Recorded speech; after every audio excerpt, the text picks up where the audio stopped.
Professor Davinderpal Singh Bhullar की जिहड़ी रिहाई की दिल्ली की सरकार कोले फाइल सी लगी हुई, अज केजरीवाल सरकार ने फिर उस फाइल नूं खारिज कर दिता। आम आदमी पार्टी के आगूआं ने इस तरह ਦੀਆਂ ਗੱਲਾਂ ਕੀਤੀਆਂ ਸੀਗੀਆਂ कि सानू ਤਾਂ जी वोटां की लोड़ आ ते तुसीं सानू कहने हो भी केजरीवाल सरकार जिहड़ी आ वो भाई दविंदरपाल सिंह भुल्लर की रिहाई करा देवे ते सानू फिर हिंदुआं दीयां वोटां नहीं पैणीआं। यानी हरप्रीत सिंह नूं उन्हां दिनां दे विच दिल्ली तो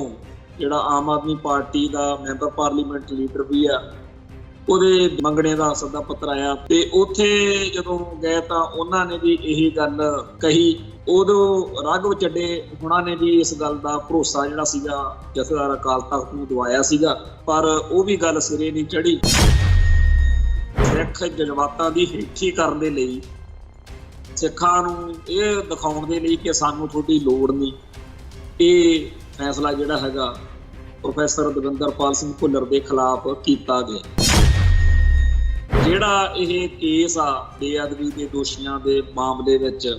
ਇਸ ਕੇਸ ਨੂੰ ਚਲਾਉਣ ਦੇ ਲਈ ਪੰਜਾਬ ਸਰਕਾਰ ਦੀ ਇੱਕ ਪ੍ਰਵਾਨਗੀ ਦੀ ਲੋੜ ਪੈਂਦੀ ਤੇ ਉਹ ਮਨਜ਼ੂਰੀ ਭਗਵੰਤ ਮਾਨ ਵਾਲੀ ਆਮ ਆਦਮੀ ਪਾਰਟੀ ਦੀ ਸਰਕਾਰ ਪਿਛਲੇ 2 ਸਾਲ ਤੋਂ ਨਹੀਂ ਦੇ ਰਹੀ। ਸਿੱਖਾਂ ਨੂੰ ਨਿਰਾਸ਼ਾ ਦੇ ਨਾਲ ਭਰ ਕੇ ਦਿੱਲੀ ਦਾ ਹਿੰਦੂ ਤਵੀ ਕੱਟੜਪੰਥੀ ਨਿਜ਼ਾਮ ਜਿਹੜੀ ਚੀਜ਼ ਭਾਲਦਾ ਕਿ ਅਸੀਂ ਸਿੱਖਾਂ ਨੂੰ ਦਹਿਸ਼ਤਗਰਦ ਗਰਦਾਨ ਕੇ ਉਪਰੰਤ ਸਿੱਖਾਂ ਦੇ ਮਨੁੱਖੀ ਹੱਕਾਂ ਦਾ ਘਾਣ ਕਰੀਏ, ਨਸਲਕੁਸ਼ੀ ਕਰੀਏ। ਬੇਸ਼ੱਕ ਅੰਤਰਰਾਸ਼ਟਰੀ ਪੱਧਰ ਦੇ ਉੱਤੇ ਹਾਲਾਤ ਸਿੱਖਾਂ ਦੇ ਹੱਕ ਵਿੱਚ ਨੇ। ਕਦੇ ਕਹਿ ਦਿੰਦੇ ਆ ਅਯੋਧਿਆ ਦੇ ਵਿੱਚ ਅਸੀਂ ਬੰਦੇ ਫੜੇ ਆ ਜਿਹੜੇ ਕਿ ਐਡਵੋਕੇਟ ਗੁਰਪਤਵੰਤ ਸਿੰਘ ਪੰਨੂ ਲਈ ਕੰਮ ਕਰਦੇ ਸੀ। ਇਹ ਜਿਹੜਾ ਸਾਰਾ ਕੁਝ ਐਡਵੋਕੇਟ ਪੰਨੂ ਨੂੰ ਬਦਨਾਮ ਕਰਨ ਲਈ, ਦਹਿਸ਼ਤਗਰਦ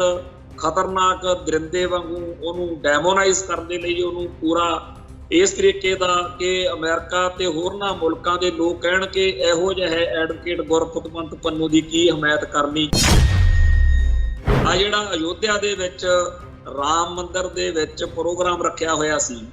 ਇਹਦੇ ਮੌਕੇ ਉੱਤੇ ਐਡਵੋਕੇਟ ਪੰਨੂ ਵਾਲੀ ਜਿਹੜੀ ਆ ਕਹਾਣੀ ਇਹਨਾਂ ਨੇ ਛੇੜੀ ਆ ਕਿ ਅਸੀਂ ਜੀ 3 ਉੱਥੇ ਬੰਦੇ ਫੜੇ ਆ। ਉਹ ਤਿੰਨੇ ਹਿੰਦੂ ਮੁੰਡੇ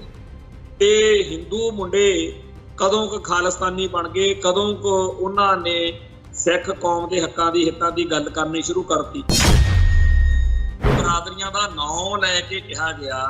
ਬਈ ਇਹਨਾਂ ਬਰਾਦਰੀਆਂ ਤੋਂ ਲੈ ਹੋਏ ਜਿਹੜੇ ਪੈਸੇ ਆ ਚੰਦੇ ਦੇ ਰੂਪ 'ਚ ਜਿਹੜੀ ਮਾਇਆ ਇਕੱਠਾ ਕੀਤੀ, ਉਹ ਅਸੀਂ ਰਾਮ ਮੰਦਿਰ ਦੇ ਪ੍ਰੋਗਰਾਮਾਂ ਵਾਸਤੇ ਨਹੀਂ ਵਰਤ ਸਕਦੇ। ਸੋ ਇਹਨਾਂ ਨਾਂ ਲੈ ਕੇ ਜਾਤਾਂ ਦਾ ਕਿਹਾ ਵੀ ਇਹਨਾਂ ਜਾਤਾਂ ਦੇ ਲੋਕ ਆਪਦੇ ਪੈਸੇ ਲੈ ਜਾਣ, ਕਿਉਂਕਿ ਇਹਨਾਂ ਦੇ ਪੈਸੇ ਅਸੀਂ ਜੇ ਵਰਤੇ ਤਾਂ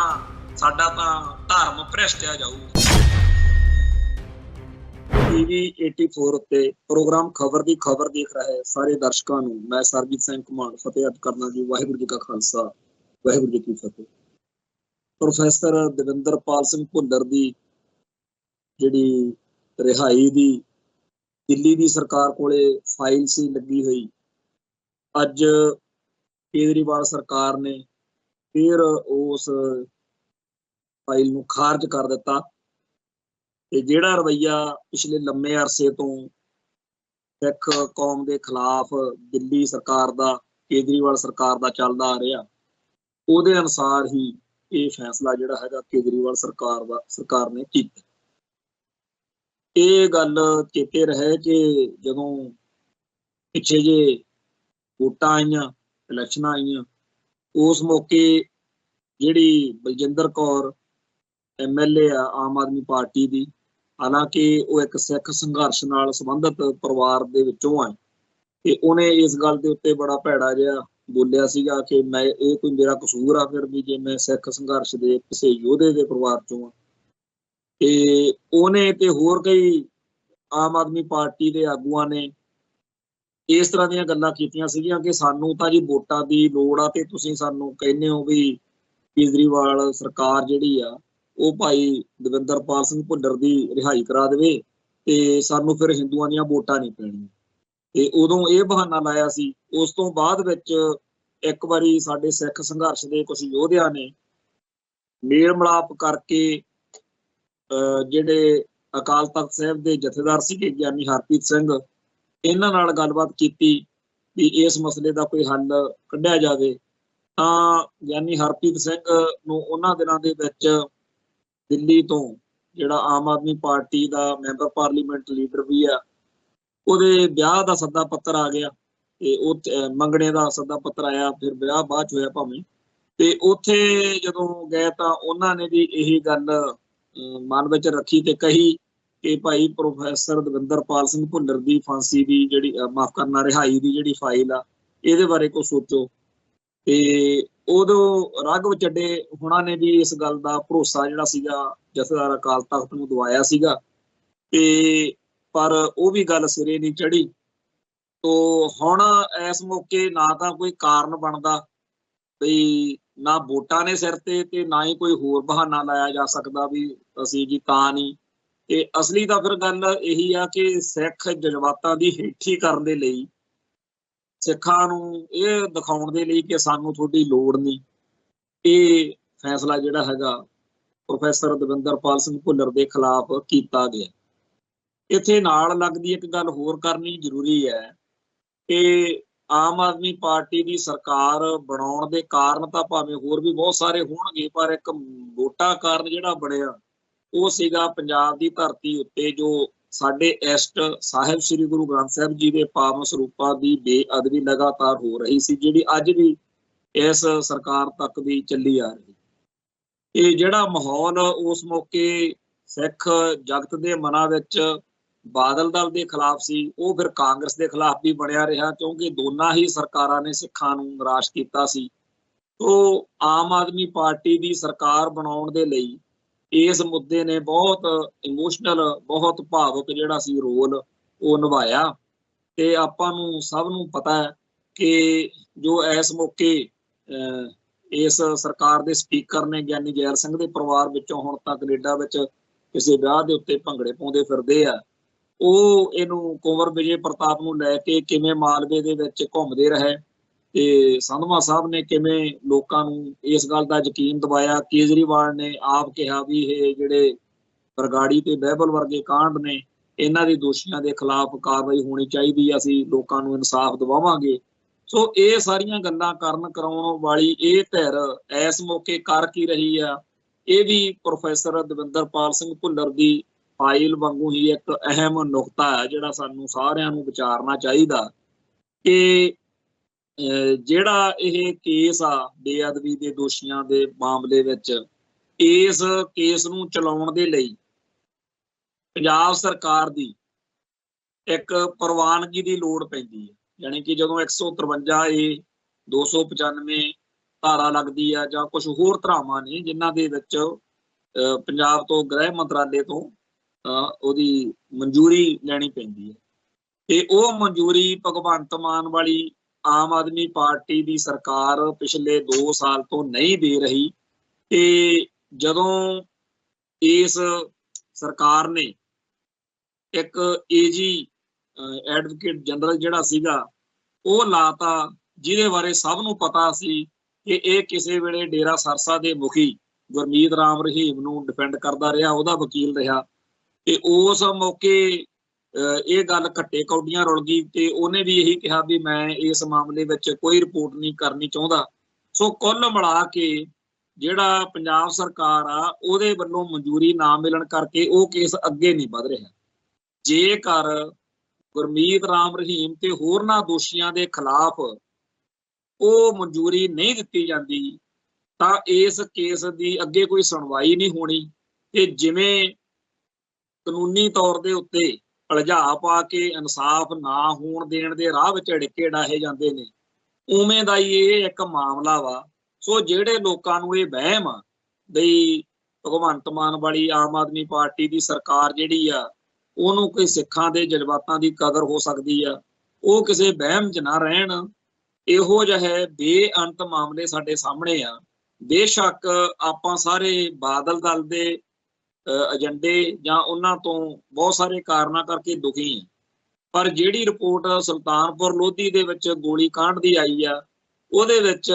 ਅਕਾਲ ਤਖਤ ਸਾਹਿਬ ਤੋਂ ਵੀ ਆਖਿਆ ਗਿਆ, ਸ਼੍ਰੋਮਣੀ ਕਮੇਟੀ ਨੇ ਵੀ ਕਿਹਾ ਕਿ ਸੁਲਤਾਨਪੁਰ ਲੋਧੀ ਗੋਲੀ ਕਾਂਡ ਲਈ ਮੌਜੂਦਾ ਪੰਜਾਬ ਸਰਕਾਰ ਦਾ ਇੰਨਾ ਇਸ ਤਰੀਕੇ ਨਾਲ ਦੋਸ਼ ਆ, ਉਹ ਸਾਰੀ ਰਿਪੋਰਟ ਪੜ੍ਹਨ ਯੋਗ। ਉਹ ਰਿਪੋਰਟ ਇੱਕ ਹਿਸਾਬ ਨਾਲ ਇਸ ਗੱਲ ਨੂੰ ਸਾਬਤ ਕਰਦੀ ਆ ਕਿ ਵਾਕਿਆ ਹੀ ਭਗਵੰਤ ਮਾਨ ਵਾਲੀ ਸਰਕਾਰ ਨੂੰ ਸਿੱਖ ਜਜ਼ਬਾਤਾਂ ਦੀ ਕੋਈ ਪਰਵਾਹ ਨਹੀਂ। ਹੁਣ ਤਾਂ ਇੱਥੋਂ ਤੱਕ ਗੱਲ ਚਲੀ ਗਈ ਆ ਕਿ ਅੱਜ ਕੁਝ ਟੀਵੀ ਚੈਨਲਾਂ ਦੇ ਉੱਤੇ ਇਸ ਮਾਮਲੇ ਉੱਤੇ ਪੂਰੇ ਪ੍ਰੋਗਰਾਮ ਹੋਏ ਨੇ। ਰਕੇਸ਼ ਲੱਖੀ ਜੋ ਪਹਿਲਾਂ ਪੀਟੀਸੀ ਤੇ ਪ੍ਰੋਗਰਾਮ ਕਰਦਾ ਰਿਹਾ, ਉਹਨੇ ਅੱਜ ਇੱਕ ਪੂਰਾ ਐਪੀਸੋਡ ਇਸ ਗੱਲ ਤੇ ਬਣਾਇਆ ਕਿ ਜਿਹੜੀਆਂ ਪੰਜਾਬ ਦੇ ਵਿੱਚ ਬੇਅਦਬੀਆਂ ਨੇ, ਸਰਕਾਰਾਂ ਪਲਟਾ ਛੱਡੀਆਂ। ਪਹਿਲਾਂ ਬਾਦਲ ਦਲ ਨੂੰ, ਫਿਰ ਕਾਂਗਰਸ ਨੂੰ ਸਰਕਾਰ ਗਵਾਉਣੀ ਪਈ, ਤੇ ਹੁਣ ਆਮ ਆਦਮੀ ਪਾਰਟੀ ਨੇ ਜੇ ਸਰਕਾਰ ਬਣਾਈ ਆ ਉਹ ਇਸੇ ਮਸਲੇ ਤੇ ਬਣਾਈ ਆ। ਪਰ ਹੈਰਾਨੀ ਦੀ ਗੱਲ ਇਹ ਆ ਕਿ ਬਾਦਲ ਦਲ ਵਾਲੇ ਜਾਂ ਕਾਂਗਰਸ ਵਾਲੇ ਆਪਣਾ ਵਿਰੋਧੀ ਧਿਰ ਹੋਣ ਦਾ ਫਰਜ਼ ਵੀ ਨਹੀਂ ਨਿਭਾ ਰਹੇ, ਤੇ ਉਹ ਵੀ ਕਹਿ ਰਹੇ ਵੀ ਠੀਕ ਆ, ਅਸੀਂ ਇਸ ਮਸਲੇ ਉੱਤੇ ਜਦੋਂ ਸੱਤਾ 'ਚ ਸੀ ਅਸੀਂ ਜ਼ਿੰਮੇਵਾਰੀਆਂ ਨਹੀਂ ਨਿਭਾਈਆਂ, ਪਰ ਪੰਜਾਬ ਦੇ ਵਿੱਚ ਇਸ ਵੇਲੇ ਜਿਹੜੀ ਸੱਤਾ 'ਚ ਸਰਕਾਰ ਆ ਉਹਨੂੰ ਇਹਨਾਂ ਦੋਸ਼ੀਆਂ ਦੇ ਖਿਲਾਫ ਕਾਰਵਾਈ ਕਰਨੀ ਚਾਹੀਦੀ ਆ, ਤੇ ਆਮ ਆਦਮੀ ਪਾਰਟੀ ਦੀ ਸਰਕਾਰ ਬਿਲਕੁਲ ਗਲਤ ਕਰ ਰਹੀ ਹੈ। ਰਕੇਸ਼ ਲੱਖੀ ਨੇ ਅੱਜ ਆਪਦੇ ਪ੍ਰੋਗਰਾਮ ਦੇ ਵਿੱਚ ਜਿੱਥੇ ਹੋਰ ਬਹੁਤ ਸਾਰੇ ਨਵੇਂ ਨੁਕਤੇ ਉਭਾਰੇ ਆ, ਉੱਥੇ ਇਹ ਵੀ ਦੱਸਿਆ ਕਿ ਕਿਵੇਂ ਪਹਿਲਾਂ ਵਾਲੀਆਂ ਸਰਕਾਰਾਂ ਨੇ ਤੇ ਕਿਵੇਂ ਹੁਣ ਵਾਲੀ ਸਰਕਾਰ ਨੇ ਕਾਨੂੰਨ ਦੇ ਰਾਹ ਵਿੱਚ ਰੋੜੇ ਅਟਕਾ ਕੇ ਬੇਅਦਬੀ ਦੇ ਦੋਸ਼ੀਆਂ ਦਾ ਪੱਖ ਪੂਰਨਾ ਸ਼ੁਰੂ ਕੀਤਾ ਹੋਇਆ, ਤੇ ਕਿਵੇਂ ਸਿੱਖਾਂ ਨੂੰ ਬੇਇਨਸਾਫੀ ਦਾ ਜਿਹੜਾ ਹੈਗਾ ਜ਼ੁਲਮ ਉਹ ਝੱਲਣਾ ਪੈ ਰਿਹਾ। ਇੱਥੋਂ ਮੈਂ ਇੱਕ ਹੋਰ ਨੁਕਤੇ ਵੱਲ ਸਿੱਖ ਜਗਤ ਦਾ, ਦੁਨੀਆ ਦੇ ਵਿਚਾਰਸ਼ੀਲ ਲੋਕਾਂ ਦਾ ਧਿਆਨ ਦਿਵਾਉਣਾ ਚਾਹੁੰਦਾ ਕਿ ਪ੍ਰੋਫੈਸਰ ਦਵਿੰਦਰਪਾਲ ਸਿੰਘ ਭੁੱਲਰ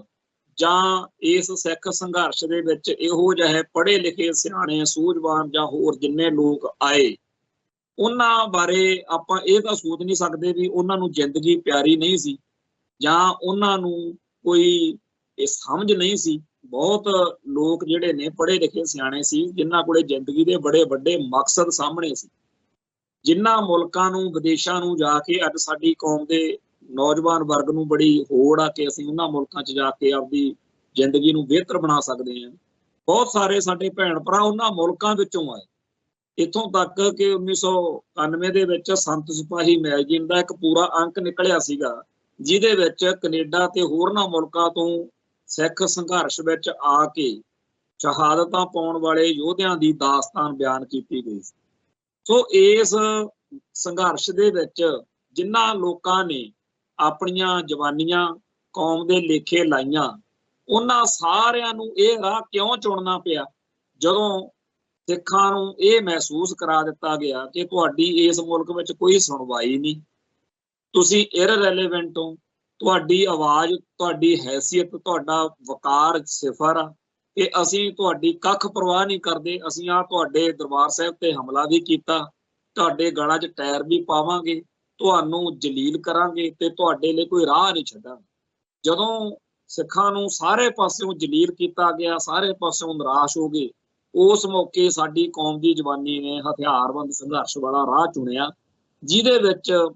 ਸਾਡੀ ਕੌਮ ਨੇ ਜਿੱਥੇ ਇੱਕ ਇਤਿਹਾਸ ਨੂੰ ਨਵਾਂ ਮੋੜ ਦਿੱਤਾ ਹੈ, ਉੱਥੇ ਜਿਹੜਾ ਪੁਰਾਤਨ ਸਾਡਾ ਇਤਿਹਾਸ ਸੀ ਉਹਨੂੰ ਵੀ ਜਿਉਂਦਾ ਕੀਤਾ ਕਿ ਸਿੱਖ ਕਿਸੇ ਜ਼ੁਲਮ ਨੂੰ ਜਰਦੇ ਨਹੀਂ ਤੇ ਨਾ ਹੀ ਇਹ ਧੱਕਾ ਬਰਦਾਸ਼ਤ ਕਰਦੇ। ਖੈਰ ਉਹ ਜਿਹੜਾ ਵਕਤ ਸੀ, ਅੱਜ ਉਹਦੀ ਗੱਲ ਇਸ ਕਰਕੇ ਦੁਬਾਰਾ ਕਰਨੀ ਪੈ ਰਹੀ ਆ ਕਿ ਸਿੱਖਾਂ ਨੂੰ ਹਰ ਪਾਸਿਓਂ ਨਿਰਾਸ਼ਾ ਮਿਲ ਰਹੀ ਆ, ਸਿੱਖਾਂ ਨੂੰ ਧੱਕ ਕੇ ਕੰਧ ਨਾਲ ਲਾਇਆ ਜਾ ਰਿਹਾ, ਸਿੱਖਾਂ ਨੂੰ ਨਿਰਾਸ਼ਾ ਨਾਲ ਭਰਿਆ ਜਾ ਰਿਹਾ, ਸਿੱਖਾਂ ਨੂੰ ਇਹ ਸਮਝਾਇਆ ਜਾ ਰਿਹਾ ਕਿ ਤੁਹਾਡੀ ਇੱਥੇ ਕੋਈ ਹੈਸੀਅਤ ਨਹੀਂ, ਤੁਹਾਡੀ ਕੋਈ ਬੁੱਕਤ ਨਹੀਂ। ਤੇ ਅੱਜ ਦੇ ਮਾਹੌਲ ਦੇ ਵਿੱਚ ਤੁਸੀਂ ਦੇਖ ਸਕਦੇ ਹੋ ਕਿ ਇਹ ਭਾਰਤੀ ਨਿਜ਼ਾਮ ਜਿਹਦੇ ਉੱਤੇ ਇਸ ਵੇਲੇ ਹਿੰਦੂਤਵੀ ਜਿਹੜਾ ਕੱਟੜਵਾਦ ਆ ਉਹ ਪੂਰੀ ਤਰ੍ਹਾਂ ਹਾਵੀ ਆ, ਉਹ ਕਿਸ ਤਰ੍ਹਾਂ ਦੇ ਰਾਹ ਉੱਤੇ ਤੁਰ ਪਿਆ ਹੈ। ਆਪਾਂ ਨੂੰ ਤਾਂ ਉਸ ਕਾਂਗਰਸ ਨੇ ਵੀ ਬਹੁਤ ਜ਼ੁਲਮ ਆਪਣੇ ਤੇ ਕੀਤਾ, ਜਿਹੜੀ ਆਪਦੇ ਆਪ ਨੂੰ ਸੈਕੂਲਰ ਕਹਾਉਂਦੀ ਰਹੀ ਆ, ਤੇ ਆਪਣੇ ਸਿੱਖ ਕੌਮ ਦੇ ਖਿਲਾਫ ਤਾਂ ਉਹ ਕਾਮਰੇਡਾਂ ਨੇ ਵੀ ਕੋਈ ਕਸਰ ਨਹੀਂ ਕਦੇ ਛੱਡੀ, ਜਿਹੜੇ ਆਪਦੇ ਆਪ ਨੂੰ ਬੜੇ ਓਪਨ ਮਾਈਂਡਡ ਤੇ ਲਿਬਰਲ ਦਰਸਾਉਂਦੇ ਆ, ਤੇ ਹੁਣ ਤਾਂ ਰਾਜ ਭਾਗ ਉਹਨਾਂ ਭਾਜਪਾਈਆਂ ਦੇ ਹੱਥ ਆ ਗਿਆ ਵਾ ਜਿਨ੍ਹਾਂ ਨੂੰ ਹਿੰਦੂ ਕੱਟੜਵਾਦ ਦਾ ਇੰਨਾ ਜ਼ਿਆਦਾ ਜਨੂਨ ਆ ਕਿ ਉਹ ਕਿਸੇ ਕਾਨੂੰਨ ਸੰਵਿਧਾਨ ਦੀ ਗੱਲ ਨਹੀਂ ਕਰਦੇ। ਉਹਨਾਂ ਦਾ ਤਾਂ ਸਿੱਧਾ ਹੀ ਆ ਕਿ ਇਸ ਮੁਲਕ ਦੇ ਵਿੱਚ ਗੈਰ ਹਿੰਦੂਆਂ ਦੀਆਂ ਵੋਟਾਂ ਦੀ ਸਾਨੂੰ ਕੋਈ ਲੋੜ ਹੀ ਨਹੀਂ। ਤੁਸੀਂ ਸੋਚੋ ਕਿ ਇਸ ਵੇਲੇ ਰਾਜ ਸਭਾ 'ਚ ਤੇ ਲੋਕ ਸਭਾ ਦੇ ਵਿੱਚ ਬੀਜੇਪੀ ਵੱਲੋਂ ਇੱਕ ਵੀ ਮੁਸਲਮਾਨ MP ਨਹੀਂ ਹੈ। ਤੇ ਜਿਹੜੇ ਜਿਹੜੇ ਸੂਬਿਆਂ ਦੇ ਵਿੱਚ ਬੀਜੇਪੀ ਦੀ ਸਰਕਾਰ ਹੈ ਉੱਥੇ ਇੱਕ ਵੀ ਉਹਨਾਂ ਨੇ MLA ਜਿਹੜਾ ਹੈ ਉਹ ਮੁਸਲਮਾਨਾਂ ਚੋਂ ਨਹੀਂ ਲਿਆ। ਜਿਹੜੀ ਕਰੋੜਾਂ ਦੀ ਆਬਾਦੀ ਵਾਲੀ ਮੁਸਲਮਾਨ ਕੌਮ ਆ, ਜੇ ਉਹਨਾਂ ਦਾ ਇੱਥੇ ਇਹ ਹਾਲ ਆ, ਸਿੱਖਾਂ ਦਾ ਕੀ ਹੋਊਗਾ? ਸੋ ਇਸ ਮੌਕੇ ਅਜੇ ਉਹਨਾਂ ਨੂੰ ਲੋੜ ਆ ਕਿ ਉਹ ਸਿੱਖ ਜਿਹੜੇ ਸਿੱਖ ਜਜ਼ਬਾਤਾਂ ਦੇ ਉਲਟ ਭੁਗਤ ਰਹੇ ਨੇ, ਜਿਹੜੇ ਸਿੱਖ ਹਿੱਤਾਂ ਦੇ ਉਲਟ ਚੱਲ ਰਹੇ ਨੇ, ਉਹਨਾਂ ਨੂੰ ਆਪਦੇ ਨਾਲ ਲਾਇਆ ਜਾਵੇ ਤਾਂ ਕਿ ਹੋਰਨਾਂ ਸਿੱਖਾਂ ਨੂੰ ਵੀ ਆਪਦੀ ਕੌਮ ਦੇ ਹਿੱਤਾਂ ਦੇ ਉਲਟ ਭੁਗਤਾਇਆ ਜਾਵੇ ਕਿ ਜੇ ਆਪਾਂ ਕੋਈ ਪ੍ਰਾਪਤੀ ਕਰਨੀ ਆ, ਜੇ ਆਪਾਂ ਸੱਤਾ ਦੇ ਵਿੱਚ ਸੁੱਖ ਮਾਨਣਾ, ਤਾਂ ਆਪਾਂ ਨੂੰ ਵੀ ਮਨਜਿੰਦਰ ਸਿੰਘ ਸਰਸੇ ਤੇ ਲਾਲਪੁਰੇ ਵਾਂਗੂ ਜਾਂ ਹਿੰਦੂ ਤਵੀ ਤਰ੍ਹਾਂ ਦਾ ਸਿੱਖ ਜਿਹੜਾ ਹੈਗਾ ਬਣ ਜਾਣਾ ਚਾਹੀਦਾ। ਪਰ ਦਿਨੋਂ ਦਿਨ ਇਹ ਗੱਲ ਨਾਲ ਦੀ ਨਾਲ ਚੱਲ ਰਹੀ ਆ ਕਿ ਜਿਹੜੇ ਸਿੱਖ ਪੰਥਕ ਭਾਵਨਾ ਨਾਲ ਜਾਂ ਸਿੱਖ ਹੱਕਾਂ ਤੇ ਸਿੱਖ ਹਿੱਤਾਂ ਦੀ ਗੱਲ ਕਰਨ ਦੇ ਏਜੰਡੇ ਨਾਲ ਤੁਰਨਾ ਚਾਹੁੰਦੇ ਆ, ਉਹਨਾਂ ਦੀ ਇੱਥੇ ਕੋਈ ਥਾਂ ਨਹੀਂ। ਸੋ ਇਸ ਮਾਹੌਲ ਦੇ ਵਿੱਚ ਸਿੱਖਾਂ ਨੂੰ ਨਿਰਾਸ਼ਾ ਦੇ ਨਾਲ ਭਰ ਕੇ ਦਿੱਲੀ ਦਾ ਹਿੰਦੂ ਤਵੀ ਕੱਟੜਪੰਥੀ ਨਿਜ਼ਾਮ ਜਿਹੜੀ ਚੀਜ਼ ਭਾਲਦਾ ਕਿ ਅਸੀਂ ਸਿੱਖਾਂ ਨੂੰ ਦਹਿਸ਼ਤਗਰਦ ਗਰਦਾਨ ਕੇ ਉਪਰੰਤ ਸਿੱਖਾਂ ਦੇ ਮਨੁੱਖੀ ਹੱਕਾਂ ਦਾ ਘਾਣ ਕਰੀਏ, ਨਸਲਕੁਸ਼ੀ ਕਰੀਏ। ਬੇਸ਼ੱਕ ਅੰਤਰਰਾਸ਼ਟਰੀ ਪੱਧਰ ਦੇ ਉੱਤੇ ਹਾਲਾਤ ਸਿੱਖਾਂ ਦੇ ਹੱਕ ਵਿੱਚ ਨੇ। ਆਪਾਂ ਨੂੰ ਪਤਾ ਕੈਨੇਡਾ, ਅਮਰੀਕਾ ਦੇ ਵਿੱਚ ਕਿਵੇਂ ਸਿੱਖ ਰੈਫਰੈਂਡਮ ਦੀ ਗੱਲ ਚੱਲ ਰਹੀ ਆ,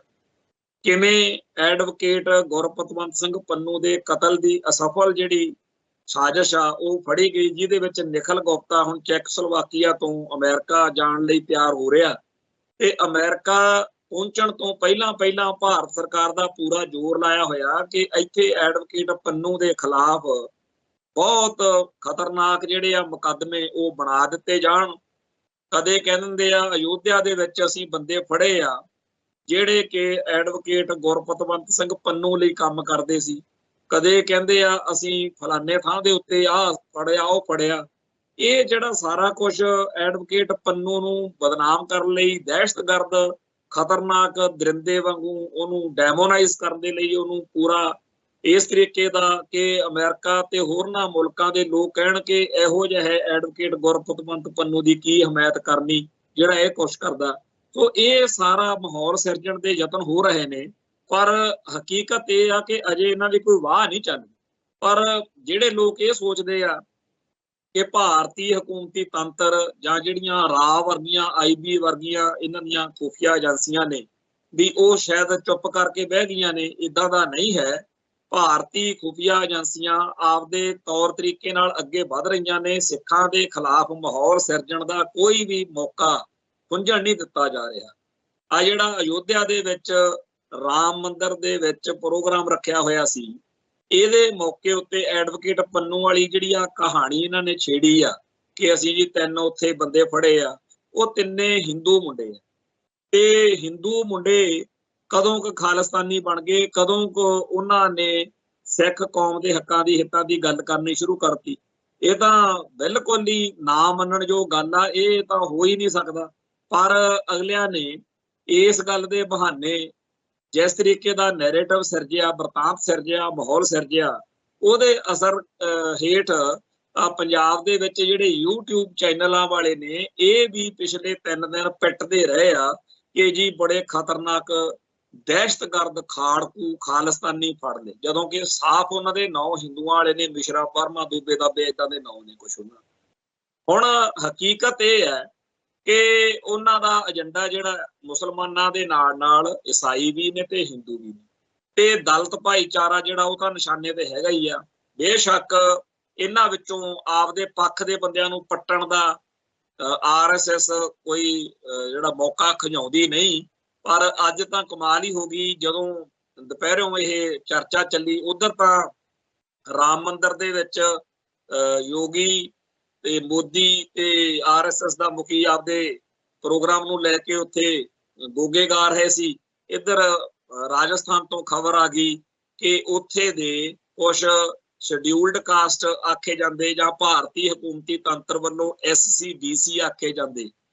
ਦਲਿਤ ਕਹੇ ਜਾਂਦੇ, ਜਿਨ੍ਹਾਂ ਨੂੰ ਗੁਰੂ ਨਾਨਕ ਗੁਰੂ ਘਰ ਨੇ ਹਮੇਸ਼ਾ ਗਲ ਨਾਲ ਲਾਇਆ, ਜਿਨ੍ਹਾਂ ਨੂੰ ਸਰਦਾਰੀਆਂ ਬਖਸ਼ੀਆਂ, ਉਹਨਾਂ ਬਰਾਦਰੀਆਂ ਦਾ ਨਾਂ ਲੈ ਕੇ ਕਿਹਾ ਗਿਆ ਬਈ ਇਹਨਾਂ ਬਰਾਦਰੀਆਂ ਤੋਂ ਲੈ ਹੋਏ ਜਿਹੜੇ ਪੈਸੇ ਆ ਚੰਦੇ ਦੇ ਰੂਪ ਚ ਜਿਹੜੀ ਮਾਇਆ ਇਕੱਠਾ ਕੀਤੀ, ਉਹ ਅਸੀਂ ਰਾਮ ਮੰਦਿਰ ਦੇ ਪ੍ਰੋਗਰਾਮਾਂ ਵਾਸਤੇ ਨਹੀਂ ਵਰਤ ਸਕਦੇ। ਸੋ ਇਹਨਾਂ ਨਾਂ ਲੈ ਕੇ ਜਾਤਾਂ ਦਾ ਕਿਹਾ ਵੀ ਇਹਨਾਂ ਜਾਤਾਂ ਦੇ ਲੋਕ ਆਪਦੇ ਪੈਸੇ ਲੈ ਜਾਣ, ਕਿਉਂਕਿ ਇਹਨਾਂ ਦੇ ਪੈਸੇ ਅਸੀਂ ਜੇ ਵਰਤੇ ਤਾਂ ਸਾਡਾ ਤਾਂ ਧਰਮ ਭ੍ਰਿਸ਼ਟਿਆ ਜਾਊਗਾ, ਅਪਵਿੱਤਰ ਹੋ ਜਾਊਗਾ। ਤੋ ਇਸ ਮੁਲਕ ਦੇ ਵਿੱਚ ਜਿਹੜਾ ਰਾਮ ਮੰਦਿਰ ਦਾ ਚੱਲ ਰਿਹਾ ਰੌਲਾ, ਉਹ ਰਾਮ ਰੌਲਾ ਵੱਧ ਬਣ ਗਿਆ, ਕਿਉਂਕਿ ਇਹ ਤਾਂ ਸ਼ੰਭੂਕ ਰਿਸ਼ੀ ਦਾ ਗਾਟਾ ਲਾਉਣ ਵਾਲਿਆਂ ਦਾ ਮੰਦਿਰ ਆ ਤੇ ਦਲਿਤ ਜਾਂ ਭਾਰਤ ਦੇ ਮੂਲ ਵਾਸੀ ਲੋਕਾਂ ਦਾ ਘਾਣ ਕਰਨ ਕਰਾਉਣ ਦਾ ਸਾਰਾ ਫਲਸਫਾ ਇਸ ਗੱਲ 'ਚ ਪਿਆ। ਆਪਾਂ ਨੂੰ ਪਤਾ ਹੈ ਕਿ ਇੱਕ ਵਾਲਮੀਕ ਮਹਾਰਿਸ਼ੀ ਨੇ ਰਾਮਾਇਣ ਲਿਖੀ, ਜਿਸ ਦੇ ਭਾਵ ਅਰਥ ਬਿਲਕੁਲ ਹੋਰ ਸੀਗੇ, ਤੇ ਬਾਅਦ ਵਿੱਚ ਜਦੋਂ ਬਾਦਸ਼ਾਹ ਅਕਬਰ ਦਾ ਰਾਜ ਭਾਗ ਸੀ, ਉਦੋਂ ਇੱਕ ਤੁਲਸੀਦਾਸ ਨਾਂ ਦੇ ਸ਼ਾਇਰ ਨੇ ਜਾਂ ਉਹਨਾਂ ਦੇ ਰਿਸ਼ੀ ਮੁਨੀ ਜੋ ਉਹਨੂੰ ਮਰਜੀ ਕਵੀ ਕਹਿ ਲਓ, ਉਹਨੇ ਜਿਹੜੀ ਰਾਮਾਇਣ ਲਿਖੀ ਤੁਲਸੀ ਰਾਮਾਇਣ, ਉਹਦੇ ਵਿੱਚ ਇਹ ਰਾਮਾਇਣ ਦੇ ਪਾਤਰ ਜਿਹੜੇ ਸੀ ਉਹ ਬਿਲਕੁਲ ਬਦਲ ਦਿੱਤੇ ਗਏ, ਉਹਨਾਂ ਦਾ ਰੂਪ ਸਰੂਪ ਕਿਰਦਾਰ, ਉਹਨਾਂ ਦੀ ਵਿਆਖਿਆ ਬਦਲਤੀ, ਭਗਵਾਨ ਬਣ ਗਿਆ। ਤੇ ਉਸ ਤੋਂ ਬਾਅਦ ਆ ਕਿਤਾਬ ਆਈ ਪਈ ਆ miss guider of Hindu society Tulsidas, Hindu ਧਰਮ ਕੇ ਪਥ ਭ੍ਰਸ਼ਟਕ ਤੁਲਸੀਦਾਸ। ਜਦੋਂ ਵੀ ਉਹ ਬੰਦਾ ਕਿਤਾਬ ਨੂੰ ਕੋਈ ਪੜ੍ਹਦਾ ਤਾਂ ਅੱਖਾਂ ਖੁੱਲ ਜਾਂਦੀਆਂ ਨੇ ਕਿ ਤੁਲਸੀ ਰਾਮਾਇਣ ਦੇ ਵਿੱਚ ਜਿਸ ਸ਼ਖਸੀਅਤ ਨੂੰ ਉਹਨਾਂ ਨੇ ਇੱਕ ਰਾਜੇ ਰਾਮਚੰਦਰ ਦੀ ਜਿਹੜੀ ਆ ਦੱਖਣੀ ਭਾਰਤ ਵੱਲ ਵਧਣ ਦੀ ਕਹਾਣੀ ਆ, ਤੇ ਮਿਸਟਰ ਜਵਾਹਰ ਲਾਲ ਨਹਿਰੂ ਨੇ ਵੀ ਇਹਦੇ ਬਾਰੇ ਲਿਖਿਆ ਕਿ ਰਾਮਾਇਣ ਜਿਹੜੀ ਆ ਅਸਲ ਵਿੱਚ ਉਹ ਆਰੀਅਨ ਨਸਲ ਜਦੋਂ ਦੱਖਣੀ ਭਾਰਤ ਵੱਲ ਵਧੀ ਆ ਉਹਦੀ ਉਹ ਸਾਰੀ ਕਹਾਣੀ ਆ ਕਿ ਇਹ ਇੱਕ ਜਿਹੜੀ ਰੋਮਲਾ ਥਾਪਰ ਜਾਂ ਹੋਰ ਬਹੁਤ ਸਾਰੇ ਜਿਹੜੇ ਇਤਿਹਾਸਕਾਰ ਨੇ ਉਹਨਾਂ ਨੇ ਸਪਸ਼ਟ ਕੀਤਾ ਹੋਇਆ ਕਿ ਸਦੀਆਂ ਪਹਿਲਾਂ ਆਰੀਅਨ ਨਸਲ ਜਿਹੜੀ ਆ ਉਹ ਕੈਸਪੀਅਨ ਸਾਗਰ, ਲਾਲ ਸਾਗਰ, ਰੂਸ, ਜਰਮਨ, ਇਹਨਾਂ ਖਿੱਤਿਆਂ ਦੇ ਵਿੱਚੋਂ ਜਿੱਥੇ ਅੱਜ ਦੇ ਨਕਸ਼ੇ 'ਚ ਤਾਂ ਦੁਨੀਆ ਹੋਰ ਤਰ੍ਹਾਂ, ਉਦੋਂ ਇਹ ਇੱਥੇ ਆਏ ਤੇ ਭਾਰਤ ਦੀ ਧਰਤੀ ਉੱਤੇ ਜਿਹੜੇ ਇੱਥੋਂ ਦੇ ਅਸਲ ਵਾਸੀ ਸੀ ਉਹਨਾਂ ਨੂੰ ਸਾਮ ਦਾਮ ਦੰਡ ਭੇਦ ਨਾਲ ਹਰਾਇਆ। ਉਪਰੰਤ ਇੱਥੋਂ ਜਿਹੜੇ ਲੋਕ ਸੀ ਉਹਨਾਂ ਤੇ ਜ਼ੁਲਮ ਕੀਤੇ, ਉਹਨਾਂ ਨੂੰ ਜਿਹੜਾ ਇਹਨਾਂ ਦੇ ਆਪਦੇ ਗ੍ਰੰਥ ਨੇ ਵੇਦ ਤੇ ਹੋਰ, ਉਹਨਾਂ 'ਚ ਰਾਖਸ਼, ਉਹਨਾਂ ਨੂੰ ਭੈੜੇ ਤੋਂ ਭੈੜੇ, ਮਾੜੇ ਤੋਂ ਮਾੜੇ, ਗੰਦੇ ਤੋਂ ਗੰਦੇ ਬਣਾ ਕੇ ਦਿਖਾਇਆ, ਤੇ ਆਪਦੇ ਜਿਹੜੇ ਨਾਇਕ ਸੀ ਉਹਨਾਂ ਨੂੰ ਨਾਇਕ ਬਣਾਉਣ ਦੇ ਲਈ ਇਹ ਵੀ ਨਹੀਂ ਸੋਚਿਆ ਕਿ ਜਿਹੜੇ ਔਗਣ ਕਹੇ ਜਾਂਦੇ ਆ ਉਹ ਸਾਰੇ ਤਾਂ ਇਹਨਾਂ ਦੇਵੀ ਦੇਵਤਿਆਂ ਵਿੱਚ ਵੀ ਨੇ। ਜਿਨ੍ਹਾਂ ਗੱਲਾਂ ਨੂੰ ਮਨੁੱਖਤਾ ਚੰਗਾ ਨਹੀਂ ਮੰਨਦੀ ਉਹ ਸਾਰੀਆਂ ਗੱਲਾਂ, ਖੈਰ ਰਾਮਾਇਣ ਅਤੇ ਮਹਾਭਾਰਤ ਹਿੰਦੂ ਇਤਿਹਾਸ ਦੇ ਦੋ ਉਹ ਪਿੱਲਰ ਨੇ ਜਿਨ੍ਹਾਂ ਦੇ ਸਿਰ ਦੇ ਉੱਤੇ ਇਹ ਗੱਲ ਅੱਗੇ ਤੋਰੀ ਗਈ ਤੇ ਨਿੱਕੇ ਨਿੱਕੇ ਹੋਰ ਕਈ ਪਿੱਲਰ ਜੋੜੇ ਗਏ। ਅੱਜ ਦੇ ਸਮੇਂ ਦੇ ਵਿੱਚ ਹਿੰਦੂ ਭਾਈਚਾਰੇ ਦੇ ਆਪਦੇ ਬਹੁਤ ਸਾਰੇ ਜਿਹੜੇ ਵਿਦਵਾਨ ਨੇ ਉਹਨਾਂ ਨੇ ਵੀ ਇਸ ਗੱਲ ਨੂੰ ਮੰਨਿਆ ਕਿ ਜਿਹੜੀ ਬਾਬਰ ਦੇ ਨਾਂ ਨਾਲ ਜੋੜ ਕੇ ਕਿਹਾ ਜਾਂਦਾ ਕਿ ਬਾਬਰੀ ਮਸਜਿਦ, ਵੀ ਬਾਬਰ ਵੇਲੇ ਇਹੋ ਜਿਹੀ ਕੋਈ ਗੱਲ ਨਹੀਂ ਹੋਈ, ਨਾ ਬਾਬਰ ਨੇ ਇਹ ਕੋਈ ਇੱਥੇ ਮੰਦਿਰ ਢਾਇਆ ਵਾ ਤੇ ਨਾ ਬਾਬਰ ਵੇਲੇ ਇਹ ਕੋਈ ਮਸਜਿਦ ਬਣੀ ਆ। ਇੱਥੋਂ ਤੱਕ ਜਿਹੜੇ ਇਹਨਾਂ ਦੇ ਵਿਦਵਾਨ ਹਿੰਦੂਆਂ ਦੇ ਨੇ ਉਹ ਮੰਨਦੇ ਆ ਕਿ ਕਦੇ ਬਾਬਰ ਉੱਥੇ ਗਿਆ ਵੀ ਨਹੀਂ ਹੈਗਾ ਆਪਣੀ ਜ਼ਿੰਦਗੀ 'ਚ ਅਯੋਧਿਆ 'ਚ। ਉਹ ਕੋਈ ਮੀਰ ਬਾਕੀ ਦਾ ਨਾਂ ਲੈਂਦੇ ਆ ਵੀ ਉਹਨੇ ਇੱਥੇ ਮਸਜਿਦ ਬਣਾਈ, ਪਰ ਇਹ ਗੱਲ ਫੇਰ ਵੀ ਨਹੀਂ ਉਹ ਕਹਿੰਦੇ ਵੀ ਇੱਥੇ ਕੋਈ ਮੰਦਿਰ ਸੀਗਾ। ਖੈਰ ਪਿਛਲੇ 100 ਸਾਲ ਤੋਂ ਇਹ ਗੱਲ ਹੌਲੀ ਹੌਲੀ ਚਲਾਈ ਗਈ ਕਿ ਇੱਥੇ ਤਾਂ ਜੀ ਰਾਮਚੰਦਰ ਦਾ ਜਨਮ ਹੋਇਆ ਸੀ ਤੇ ਰਾਮ ਜਨਮ ਭੂਮੀ ਆ। ਹਾਲਾਂਕਿ ਭਾਰਤ ਦੇ ਬਹੁਤ ਸਾਰੇ ਖਿੱਤਿਆਂ ਤੋਂ ਇਲਾਵਾ ਬਾਹਰਲੇ ਕਈ ਥਾਵਾਂ ਦੇ ਉੱਤੇ ਵੀ ਰਾਮਾਇਣ ਜਾਂ ਰਾਮਚੰਦਰ ਦੇ ਕਿੱਸੇ ਮਿਲਦੇ ਆ। ਇੱਥੇ ਪੰਜਾਬ ਦੇ ਧਰਤੀ ਉੱਤੇ ਘੜਾਮ ਨਾਂ ਦੇ ਕਸਬੇ ਬਾਰੇ ਵੀ ਚਰਚਾ ਚੱਲਦੀ ਰਹਿੰਦੀ ਆ ਵੀ ਇੱਥੇ ਰਾਮਚੰਦਰ ਦਾ ਜਨਮ ਹੋਇਆ, ਨਾਨਕੇ ਸੀਗੇ ਜੀ ਇੱਥੇ। ਖੈਰ ਉਹ ਹੁਣ ਤਾਂ ਉਹਨਾਂ ਨੇ ਸਾਰਾ ਕੁਝ ਹੀ ਸੱਚਾ ਬਣਾਤਾ, ਕਿਉਂਕਿ ਜਿਹਦੀ ਕੋਠੀ ਦਾਣੇ ਉਹਦੇ ਕਵਲੇ ਵੀ ਸਿਆਣੇ। ਹੁਣ ਅਗਲੇ ਡਿਸਕਵਰੀ ਚੈਨਲਾਂ ਲਈ ਜਾਂ ਹੋਰਨਾਂ ਚੀਜ਼ਾਂ ਲਈ ਤਿਆਰ ਕਰ ਲੈਣਗੇ, ਸਾਰਾ ਇਤਿਹਾਸ ਇਕੱਠਾ ਜਿਹਾ ਹੋਈ ਜਾਂਦਾ। ਪਰ ਸੱਚਾਈ ਜਿਹੜੀ ਆ ਉਹ ਕੀ ਆ ਜਾਂ ਮਿਥਿਹਾਸ ਕੀ ਆ, ਇਹ ਸਾਰਾ ਹੀ ਭੰਬਲ ਭੁੱਸੇ 'ਚ ਰਹਿਣਾ। ਸੋ ਅੱਜ ਦੀ ਤਰੀਕ ਵਿੱਚ ਗੱਲ ਤਾਂ ਇਹ ਆ ਕਿ ਹਿੰਦੂ ਭਾਈਚਾਰਾ ਕੀ ਚਾਹੁੰਦਾ, ਗੱਲ ਉਵੇਂ ਹੁੰਦੀ। ਮੈਂ ਇਹ ਗੱਲ ਇਸ ਕਰਕੇ ਛੇੜੀ ਆ ਕਿ 1947 ਮੌਕੇ ਬਹੁਤੇ ਲੋਕਾਂ ਨੂੰ ਇਹ ਵਹਿਮ ਰਿਹਾ ਕਿ ਲੋਕਤੰਤਰ ਬਣ ਜਾ ਰਿਹਾ, ਡੈਮੋਕ੍ਰੇਸੀ ਬਣ ਜਾ ਰਹੀ ਆ। ਪਰ ਐਸ ਡੈਮੋਕ੍ਰੇਸੀ ਦੇ ਵਿੱਚ ਇੱਥੇ ਤਾਂ ਜਿਹੜੇ ਬਹੁਤ ਕਰੋੜਾਂ ਦੀ ਆਬਾਦੀ 'ਚ ਮੁਸਲਮਾਨ ਨੇ, ਉਹਨਾਂ ਦੀ ਕੋਈ ਸੱਦ ਪੁੱਛ ਨਹੀਂ। ਸਿੱਖਾਂ ਦਾ ਕੀ ਬਣੂਗਾ, ਸਿੱਖਾਂ ਦੇ ਪੱਲੇ ਕੀ ਰਹੂਗਾ। ਸੋ ਜਿਹੜਾ ਮਾਹੌਲ ਸਿਰਜਿਆ ਜਾ ਰਿਹਾ ਭਵਿੱਖ ਵਾਲਾ, ਇਹਨੂੰ ਦੇਖ ਕੇ ਸਾਡੀ ਕੌਮ ਨੂੰ ਆਪਣੇ ਬਾਰੇ ਸੋਚਣਾ ਚਾਹੀਦਾ। ਸਾਡੇ ਤਾਂ ਧਰਮ ਦਾ ਅਸੂਲ ਆ, ਸਾਨੂੰ ਤਾਂ ਹੁਕਮ ਆ ਵੀ ਰਾਜ ਬਿਨਾਂ ਨਾ ਧਰਮ ਚੱਲੇ ਹੈ, ਧਰਮ ਬਿਨਾਂ ਸਭ ਦਲੇ ਮਲੇ ਹੈ। ਸੋ ਸਾਡੇ ਸਾਹਮਣੇ ਆ ਕਿ ਜਿਹੜੇ ਹਿੰਦੂ ਭਾਈਚਾਰੇ ਨੇ ਇਤਿਹਾਸ ਵਿੱਚ ਸਦਾ ਜੁੱਤੀਆਂ ਖਾਧੀਆਂ ਨੇ, ਕਦੋਂ ਵੀ 50-100 ਘੋੜਿਆਂ ਤੇ ਚੜ੍ਹ ਕੇ ਆਉਂਦੇ ਰਹੇ, ਇਹਨਾਂ ਦੇ ਛੱਤਰ ਫੇਰਦੇ ਰਹੇ, ਇਹਨਾਂ ਦੇ ਧਰਮ ਅਸਥਾਨ ਦਾ ਹਰ ਚੀਜ਼ ਦਾ ਨਿਰਾਦਰ ਹੁੰਦਾ ਰਿਹਾ। ਜਦੋਂ ਵੀ ਸਾਹਿਬੇ ਕਮਾਲ ਸ੍ਰੀ ਗੁਰੂ ਗੋਬਿੰਦ ਸਿੰਘ ਕਿਤਾਬ ਜਿਹੜੀ ਲਾਲਾ ਦੌਲਤ ਰਾਏ ਦੀ ਪੜ੍ਹਦੇ ਆ, ਉਹਦੇ ਮੂਹਰਲੇ 35-40 ਪੇਜ ਤਾਂ ਲਿਖੇ ਹੀ ਇਸ ਗੱਲ ਦੇ ਉੱਤੇ ਹੋਏ ਨੇ ਕਿ ਹਿੰਦੂਆਂ ਨਾਲ ਬਾਹਰੋਂ ਆਏ ਧਾੜਵੀਆਂ ਨੇ, ਹਮਲਾਵਰਾਂ ਨੇ ਕਿੰਨੀ ਕੁੱਤੇਖਾਨੀ ਕੀਤੀ। ਔਰ ਇਹ ਲੋਕ ਜਿਹੜੇ ਉਦੋਂ ਮੌਕੇ ਤੇ ਕੁਝ ਵੀ ਨਹੀਂ ਕਰ ਸਕੇ। ਸਾਡੇ ਸਿੱਖ ਧਰਮ ਦਾ ਤਾਂ ਸਿਧਾਂਤ ਹੀ ਕੁਝ ਵੱਖਰਾ ਵੀ ਸਾਡੇ, ਅਸੀਂ ਡੀਕਿਆ ਨਹੀਂ ਹੈਗਾ। ਤੁਹਾਡੇ ਸਾਹਮਣੇ ਆ 1984 ਦੇ ਜੂਨ ਮਹੀਨੇ 'ਚ ਇੰਦਰਾ ਨੇ ਪੰਗਾ ਲਿਆ ਤੇ 5-4 ਮਹੀਨਿਆਂ ਦੇ ਵਿੱਚ ਹੀ ਸਾਡੇ ਨੌਜਵਾਨਾਂ ਨੇ, ਸਾਡੀ ਕੌਮ ਦੇ ਹੀਰੋ, ਸਾਡੇ ਸੂਰਮਿਆਂ ਨੇ ਇਤਿਹਾਸ ਸਿਰਜਤਾ ਤੇ ਇੰਦਰਾ ਉਹ ਭੜਕਾ ਕੇ ਮਾਰੀ, ਮੁੜ ਕੇ ਬੈਦਿਆ ਤੇ ਮੁੜ ਕੇ ਉਦੋਂ ਬਾਅਦ ਢੇਰੀਆਂ ਲੱਗਦੀਆਂ ਆਈਆਂ। ਹੁਣ ਵੀ ਜਿਨ੍ਹਾਂ ਨੇ ਪੰਗਾ ਲਿਆ, ਅਗਲੇ ਡਰ ਕੇ ਰਾਤਾਂ ਨੂੰ ਵੀ ਕਿਤੇ ਆਹ ਨਾ ਹੋ ਜੀ, ਉਹ ਨਾ ਹੋ ਜੀ। ਸੋ ਸਾਡੇ ਤਾਂ ਅਸੂਲ ਇਹ ਰਿਹਾ ਵੀ ਜਦੋਂ ਕੋਈ ਅਟੈਕ ਕਰੇ, ਜਦੋਂ ਕੋਈ ਹਮਲਾ ਕਰੇ, ਨਾਲ ਦੀ ਨਾਲ ਹੀ ਨਿਬੇੜ ਦੋ, ਬਾਹਲਾ ਲੰਬਾ ਚੌੜਾ ਨਹੀਂ। ਪਰ ਇਹਨਾਂ ਦੇ ਹੁਣ ਕਹਿੰਦੇ ਆ ਵੀ ਬਹੁਤ ਜੀ 5 ਸਦੀਆਂ ਹੋ ਗਈਆਂ ਜੀ, ਬਾਬਰ ਨੇ ਐ ਕਰਤਾ ਸੀ ਤੇ ਅਸੀਂ ਹੁਣ ਮੰਦਰ ਬਣਾ ਲਏ। ਪਰ ਇਸ ਗੱਲ ਦੇ ਬਹਾਨੇ ਜਿਹੜਾ ਮਾਹੌਲ ਸਿਰਜਿਆ ਜਾ ਰਿਹਾ ਇਸ ਮੁਲਕ ਵਿੱਚ, ਉਹਦੇ ਵੱਲ ਧਿਆਨ ਦੇਣ ਦੀ ਲੋੜ ਆ। ਖਾਸ ਤੌਰ ਤੇ ਸਿੱਖ ਕੌਮ ਨੂੰ ਵੀ ਆਪਦੇ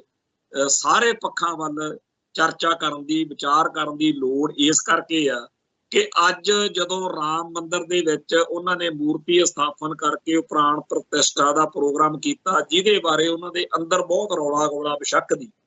ਪਰ ਇਸ ਮੌਕੇ ਦਿੱਲੀ ਜਾਂ ਹੋਰਨਾਂ ਸ਼ਹਿਰਾਂ 'ਚ, ਇੱਥੇ ਅੰਮ੍ਰਿਤਸਰ ਸਮੇਤ ਬਹੁਤ ਵੱਡੇ ਪੱਧਰ ਤੇ ਹਿੰਦੂ ਕੱਟੜਵਾਦੀ ਜਿਹੜੇ ਨੇ ਉਹ ਝੰਡੇ ਡੰਡੇ ਲਾ ਰਹੇ ਨੇ, ਨਾਅਰੇ ਲਾ ਰਹੇ ਨੇ, ਦੀਵਾਲੀ ਵਾਂਗੂ ਆਤਿਸ਼ਬਾਜ਼ੀ ਕਰ ਰਹੇ ਨੇ।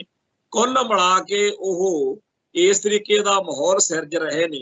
ਕਿ ਜਿਹਦੇ ਵਿੱਚ ਹਰ ਘੱਟ ਗਿਣਤੀ ਵਰਗ ਦਾ ਬੰਦਾ ਆਪਣੇ ਆਪ ਦੇ ਵਿੱਚ ਡਰਿਆ ਹੋਇਆ ਮਹਿਸੂਸ ਕਰੇ। ਸੋ ਜਿਹੜਾ RSS ਦਾ ਭਾਗਵੇਂ ਬ੍ਰਿਗੇਡ ਦਾ ਏਜੰਡਾ ਉਹ ਇਹ ਆ ਕਿ ਹਿੰਦੂ ਤਵੀਆਂ ਦਾ ਉਭਾਰ ਕਰਨਾ ਤੇ ਭਾਰਤੀ ਘੱਟ ਗਿਣਤੀਆਂ ਦੇ ਦਿਲਾਂ ਦੇ ਵਿੱਚ ਦਹਿਸ਼ਤ ਪੈਦਾ ਕਰ। ਹੁਣ ਇਹ ਗੱਲ ਇੰਨੀ ਸੌਖੀ ਜਿੰਨੀ ਆਪਾਂ ਬੋਲ ਦਿੱਤੀ ਆ, ਇੰਨੀ ਸੌਖੀ ਹੈ ਨਹੀਂ। ਸੋ ਹਿੰਦੂ ਕੱਟੜਵਾਦੀਆਂ ਨੂੰ ਇਸ ਵੇਲੇ ਖੂਨ ਖਰਾਬਾ 12 ਖਾਂਦਾ। ਸੋ ਇਹ ਪਤਾ ਨਹੀਂ ਕਦੋਂ ਕਿਸ ਘਟਨਾ ਦੇ ਬਹਾਨੇ ਭਾਰਤ ਦੇ ਕਿਸੇ ਵੀ ਖਿੱਤੇ ਵਿੱਚ ਲਹੂ ਦੀਆਂ ਨਦੀਆਂ ਵਗ ਜਾਣ ਤੇ ਕਦੋਂ ਦੰਗਿਆਂ ਦੇ ਨਾਂ ਦੇ ਉੱਤੇ ਹਿੰਦੂਆਂ ਤੇ ਮੁਸਲਮਾਨਾਂ ਦੇ ਖੱਪਰ ਖੋਲ ਦਿੱਤੇ ਜਾਣ। ਸੋ ਇਸ ਮਾਹੌਲ ਦੇ ਵਿੱਚ ਜਦੋਂ ਕਿ ਭਾਰਤ ਵਿੱਚ ਬਹੁ ਗਿਣਤੀ ਹਿੰਦੂ ਭਾਈਚਾਰਾ ਪੂਰੀ ਤਰ੍ਹਾਂ ਉਹ ਜਨੂਨ ਨਾਲ ਭੂਤਰਿਆ ਹੋਵੇ ਤੇ ਘੱਟ ਗਿਣਤੀ ਕੌਮਾਂ ਦੇ ਲੋਕ ਡਰੇ ਹੋਣ ਤੇ ਸੋਸ਼ਲ ਮੀਡੀਆ ਦੇ ਰਾਹੀਂ ਪਲ-ਪਲ ਜੋ ਕੁਝ ਸਾਡੇ ਸਾਹਮਣੇ ਆ ਰਿਹਾ, ਉੱਥੇ ਇਹੀ ਦਿਖ ਰਿਹਾ ਕਿ ਜਿਹੜੇ ਰਕਸ਼ਿਆਂ ਵਾਲੇ ਨੇ ਜਾਂ ਕਾਰਾਂ ਮੋਟਰਸਾਈਕਲਾਂ ਵਾਲੇ, ਹਰ ਇੱਕ ਜਿਹੜਾ ਘੱਟ ਗਿਣਤੀ ਵਰਗ ਦਾ ਬੰਦਾ ਉਹ ਛੇਤੀ ਤੋਂ ਛੇਤੀ ਆਪਦੇ ਘਰ ਪਹੁੰਚਣ ਲਈ ਤੇ ਜਿਹੜੇ ਹੈਗੇ ਆ ਹਿੰਦੂ ਕੱਟੜਪੰਥੀ ਉਹ ਜਨੂਨ ਨਾਲ ਭਰੇ ਫਿਰਦੇ ਆ, ਕਿਉਂਕਿ ਸਭ ਨੂੰ ਘੱਟ ਗਿਣਤੀਆਂ ਨੂੰ ਦਿਖ ਰਿਹਾ ਕਿ ਸ਼ਾਮ ਦੇ ਟਾਈਮ ਕਿਤੇ ਹੋਰ ਨਾ ਮਾਹੌਲ ਵਿਗੜ ਜਾਵੇ। ਇਸ ਮੁਲਕ ਦੇ ਵਿੱਚ ਅੱਜ ਤੱਕ ਇਹ ਦਾਅਵਾ ਕੀਤਾ ਜਾਂਦਾ ਰਿਹਾ ਕਿ ਜਿਹੜੀਆਂ ਸੱਤਾ ਦੇ ਵਿੱਚ ਸਰਕਾਰਾਂ ਹੁੰਦੀਆਂ ਨੇ ਉਹ ਨਿਰਪੱਖ ਹੁੰਦੀਆਂ ਨੇ, ਉਹ ਕਿਸੇ ਧਰਮ ਦੇ ਪ੍ਰੋਗਰਾਮਾਂ 'ਚ ਨਹੀਂ ਹੁੰਦੇ। ਇੱਥੋਂ ਤੱਕ ਗੱਲਾਂ ਕੀਤੀਆਂ ਗਈਆਂ ਨੇ ਕਿ ਜੀ ਜਦੋਂ ਜਵਾਹਰ ਲਾਲ ਨਹਿਰੂ ਸੀ ਜਾਂ ਡਾਕਟਰ ਰਾਜਿੰਦਰ ਪ੍ਰਸਾਦ ਸੀ, ਉਹ ਫਲਾਣੇ ਮੰਦਿਰ ਦਾ ਪ੍ਰੋਗਰਾਮ ਕਿਹਾ ਉੱਥੇ ਨਹੀਂ ਗਏ, ਫਲਾਣੇ ਥਾਂ ਤੇ ਨਹੀਂ ਗਏ। ਪਰ ਅੱਜ ਭਾਰਤ ਦੇ ਪ੍ਰਧਾਨ ਮੰਤਰੀ ਨੇ ਜਿਹੜੀ ਨਵੀਂ ਪਿਰਤ ਪਾ ਦਿੱਤੀ ਆ, ਆਉਣ ਵਾਲਾ ਸਮਾਂ ਬੇਹੱਦ ਖਤਰਨਾਕ ਹੋਏਗਾ।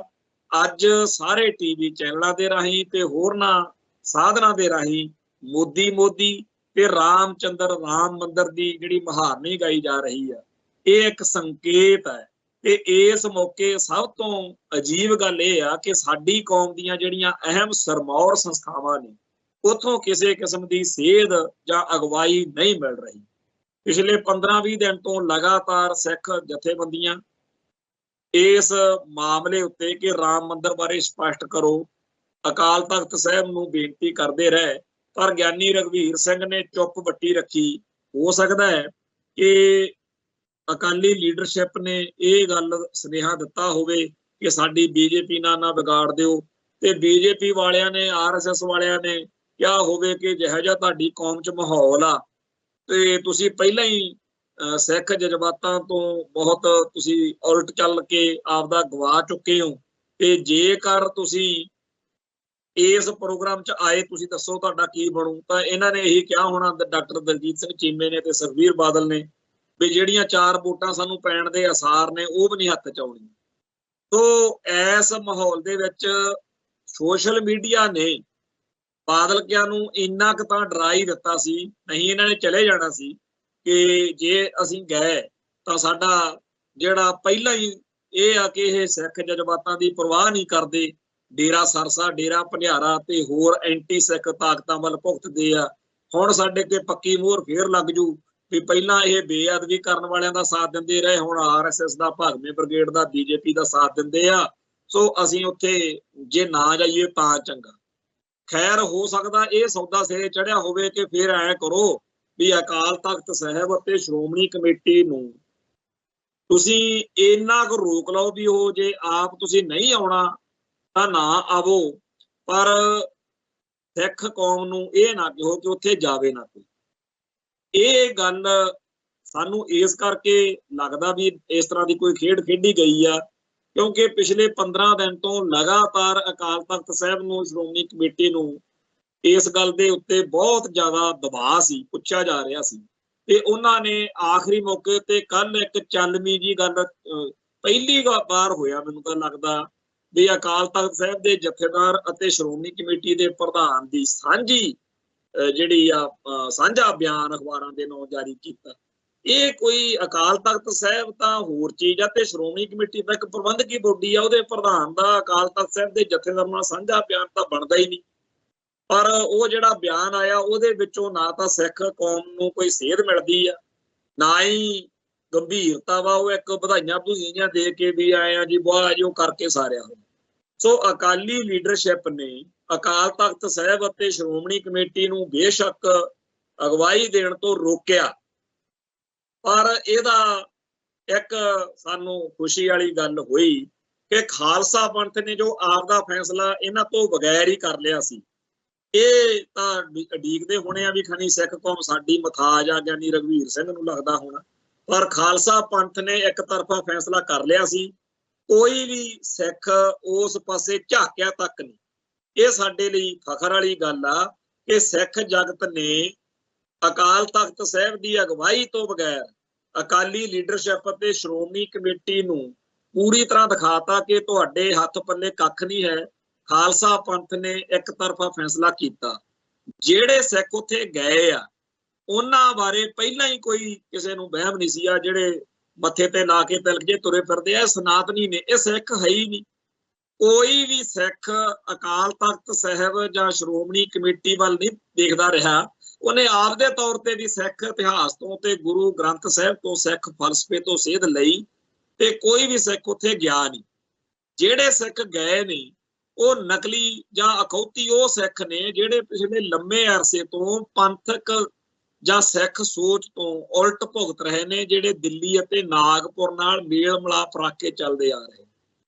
ਸੋ ਸਾਨੂੰ ਇਸ ਗੱਲ ਦਾ ਫਖਰ ਹੋਣਾ ਚਾਹੀਦਾ ਕਿ ਖਾਲਸਾ ਪੰਥ ਨੇ ਅੱਜ ਦੀ ਤਰੀਕ ਵਿੱਚ ਵੀ, ਜਦੋਂ ਕਿ ਲੋਕਾਂ ਨੂੰ ਲੱਗਦਾ ਸੀ ਕਿ ਪਤਾ ਨਹੀਂ ਲੱਖਾਂ ਗਿਣਤੀ ਵਿੱਚ ਸਿੱਖ ਜਿਹੜੇ ਨੇ ਉੱਥੇ ਪਹੁੰਚ ਜਾਣਗੇ, ਪਰ ਜਿਹੜੇ ਬਕਾਊ ਮਾਲ ਨੇ ਜਿਹਦੇ ਬਾਰੇ ਪਹਿਲਾਂ ਹੀ ਪਤਾ ਸੀ ਕਿ ਇਹ ਤਾਂ ਹੁਣ ਹੱਥੋਂ ਨਿਕਲ ਚੁੱਕੇ ਨੇ, ਉਹਨਾਂ ਨੂੰ ਵੈਸੇ ਹੀ ਸਿੱਖ ਕਹਿੰਦੇ ਆ ਵੀ ਤੁਸੀਂ ਰੱਖ ਹੀ ਰਹੋ, ਹੁਣ ਇਹਨਾਂ ਨੂੰ ਪੱਕਾ ਹੀ ਰੱਖ ਲਓ ਔਰ ਇਹਨਾਂ ਦੀ ਸਾਨੂੰ ਲੋੜ ਵੀ ਨਹੀਂ ਹੈਗੀ। ਤੋਂ ਜਿਹੜਾ ਗੁਰੂ ਗ੍ਰੰਥ ਸਾਹਿਬ ਨੂੰ ਸਮਰਪਿਤ ਸਿੱਖ ਵਾ ਉਹਨੂੰ ਇਹ ਗੱਲ ਮਨਜ਼ੂਰ ਨਹੀਂ ਹੋਈ। ਇੱਕ ਚੰਗੀ ਗੱਲ ਇਹ ਵਾਪਰੀ कि सिख कौम ने इस मौके आपदे जज्बातां दा प्रगटावा खुल के कीता। बहुत सारे इहो जिहे चेहरे मूहरे जां प्रचारक आगू सज्जण जिन्हां बारे आम तौर के उत्ते सिख सफां दे विच कई कारणा करके गिले शिकवे जां इतराज भी रहिंदे आ, उन्हां ने भी वधिया फर्ज निभाया। ते इह गल आखी गई कि जदों सिखां दी चढ़त सी उदों असीं तुहाडे धर्म भी बचाया, तुहाडे धर्म दे अस्थान भी बचाए। तुसीं आप कहने हो भी अयोध्या दे विच राम मंदिर दी लड़ाई लड़न लई सिख मूहरे हो के लड़े आ, ते फिर भाई हुण जिहड़े तुसीं जदों तुहाडे कोले राज भाग दी ताकत आ, भावें तुहातों कोई आस तां नहीं, पर तुसीं सोचो कि तुसीं हुण अकिरत घण बनना क एहसान जिहड़े ने, क्योंकि इस मौके ਜਿਹੜਾ कश्मीर ਦੇ ਵਿੱਚ ਗੁਰਦੁਆਰਾ ਮਟਨ ਅਨੰਤਨਾਗ ਦੇ ਵਿੱਚ ਪੈਂਦਾ, ਤੇ ਇਵੇਂ ਹੀ ਇੱਧਰ ਜਿਹੜਾ ਗੁਰਦੁਆਰਾ ਡੌਂਗਮਾਰ ਸਾਹਿਬ, ਡਾਂਗਮਾਰ ਵੀ ਕਹਿ ਦਿੰਦੇ ਆ ਸਿੱਕਮ ਦੇ ਵਿੱਚ, ਫਿਰ ਗੁਰਦੁਆਰਾ ਹਰਕੀ ਪੌੜੀ, ਤੇ ਇੱਧਰ ਮੰਗੂ ਮੱਠ ਵਾਲਾ ਗੁਰਦੁਆਰਾ, ਫਿਰ ਗਵਾਲੀਅਰ ਦੇ ਕਿਲੇ ਵਾਲਾ। 500 ਤੋਂ ਵੱਧ ਗੁਰਦੁਆਰੇ ਨੇ ਭਾਰਤ ਦੇ ਵਿੱਚ ਜਿਨ੍ਹਾਂ ਨੂੰ ਹਿੰਦੂ ਤਵੀਆਂ ਨੇ ਦੱਬਿਆ ਹੋਇਆ। ਤੇ ਜੇਕਰ ਤੁਸੀਂ ਅੱਜ ਸਿੱਖ ਪ੍ਰਚਾਰਕਾਂ ਦੀ ਇਹ ਟੋਨ ਬਹੁਤ ਤਿੱਖੀ ਤੇ ਤਲਖੀ ਨਾਲ ਸਾਹਮਣੇ ਉੱਭਰ ਕੇ ਆਈ ਕਿ ਜੇਕਰ ਤੁਹਾਨੂੰ ਹਿੰਦੂਆਂ ਨੂੰ ਲੱਗਿਆ ਕਿ 5 ਸਦੀਆਂ ਪਹਿਲਾਂ ਸਾਡਾ ਜੀ ਮੰਦਿਰ ਢਾਹ ਕੇ ਇੱਥੇ ਬਾਬਰੀ ਮਸਜਿਦ ਬਣਾਤੀ ਸੀ ਤੇ ਅੱਜ ਤੁਸੀਂ ਦੀਵਾਲੀ ਮਨਾਉਂਦੇ ਫਿਰਦੇ ਹੋ, ਤੇ ਜੇਕਰ ਤੁਸੀਂ ਸਿੱਖ ਕੌਮ ਦੇ ਅਹਿਸਾਨ ਚੁਕਾਉਣੇ ਚਾਹੁੰਦੇ ਹੋ ਤਾਂ ਫਿਰ ਸਾਡੇ ਗੁਰਦੁਆਰਾ ਸਾਹਿਬਾਨ ਨੂੰ ਵਾਪਸ ਕਰਨ ਵਾਲੇ ਪਾਸੇ ਧਿਆਨ ਧਰੋ। ਦੂਜੀ ਗੱਲ ਇਹ ਕਿ ਅੱਜ ਸਿੱਖ ਪ੍ਰਚਾਰਕਾਂ ਦੇ ਵੱਲੋਂ ਇਹ ਵੀ ਗੱਲ ਬਾਰ-ਬਾਰ ਆਖੀ ਗਈ ਆ ਕਿ ਤੁਸੀਂ ਜੇਕਰ ਵਾਪਸ ਕਰਦੇ ਹੋ ਤਾਂ ਚੰਗੀ ਗੱਲ ਆ, ਨਹੀਂ ਫਿਰ ਸਮਾਂ ਸਦਾ ਇੱਕੋ ਜਿਹਾ ਨਹੀਂ ਰਹਿੰਦਾ। ਜੇਕਰ ਅੱਜ ਤੁਸੀਂ 5 ਸਦੀਆਂ ਬਾਅਦ ਆਪਦੇ ਜਿਹੜੇ ਗੁਰਦੁਆਰਾ ਮੰਦਿਰ ਜਿਹੜਾ ਹੈਗਾ ਕਹਿੰਦੇ ਹੋ ਵੀ ਅਸੀਂ ਦੁਬਾਰਾ ਬਣਾ ਲਿਆ, ਤੇ ਫਿਰ ਸਿੱਖ ਵੀ ਕਰਾ ਲੈਣਗੇ, ਕਿਉਂਕਿ ਸਾਡੇ ਬਾਬਾ ਬਘੇਲ ਸਿੰਘ ਹੁਣੀ ਜਦੋਂ ਦਿੱਲੀ ਗਏ, ਦਿੱਲੀ ਫਤਿਹ ਕੀਤੀ, ਉਦੋਂ ਫਿਰ ਅਸੀਂ ਲੱਭ ਕੇ ਉਹ ਸਾਰੇ ਥਾਂ ਜਿਹੜੇ ਗੁਰੂ ਸਾਹਿਬਾਨ ਨਾਲ ਸੰਬੰਧਿਤ ਸੀ ਉਹਨਾਂ ਸਾਰਿਆਂ ਨੂੰ ਗੁਰਧਾਮਾਂ ਦੇ ਵਿੱਚ ਬਦਲਿਆ ਸੀ, ਤੇ ਸਾਨੂੰ ਬਦਲਣਾ ਆਉਂਦਾ। ਇਹ ਇੱਕ ਚੰਗੀ ਗੱਲ ਆ ਕਿ ਸਿੱਖ ਕੌਮ ਦੀ ਅਣਖ ਗੈਰਤ ਰੜਕ ਜਿਹੜੀ ਆ ਉਹ ਬਰਕਰਾਰ। ਤੇ ਹਿੰਦੂ ਭਾਈਚਾਰੇ ਨੂੰ ਜਿਸ ਤਰੀਕੇ ਨਾਲ ਵੰਗਾਰਿਆ ਗਿਆ,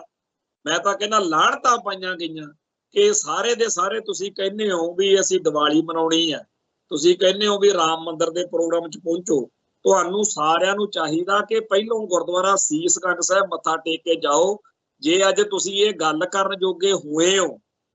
ਕਿ ਅਸੀਂ ਇੱਥੇ ਮੰਦਿਰ ਬਣਾ ਲਿਆ ਦੁਬਾਰਾ ਜਾਂ ਮੰਦਿਰ ਕਰ ਲੈਣਾ, ਤਾਂ ਭਾਈ ਤੁਸੀਂ ਤਾਂ ਹੋ ਇਹ ਗੱਲ ਕਰਨ ਜੋਗੇ ਕਿਉਂਕਿ ਤੁਹਾਡਾ ਧਰਮ ਬਚਿਆ, ਤੇ ਉਹ ਧਰਮ ਤਾਂ ਬਚਿਆ ਕਿਉਂਕਿ 9ਵੇਂ ਪਾਤਸ਼ਾਹ ਦੀ ਸ਼ਹਾਦਤ ਹੋਈ। ਕਿਉਂਕਿ ਬੁੱਲੇ ਸ਼ਾਹ ਵਰਗੇ ਗਰੰਟੀਆਂ ਦਿੰਦੇ ਆ कि ना बात करूं अब की ना बात करूं तब की, अगर ना होते गुरु गोबिंद सिंह तो सुन्नत होती सब की। तो सिख कौम दे सिख गुरु साहबान दे एहसान चेते रखो। इस तरीके की चर्चा लगातार चल रही है, पर जिथे सोशल मीडिया दे इस दौर दे विच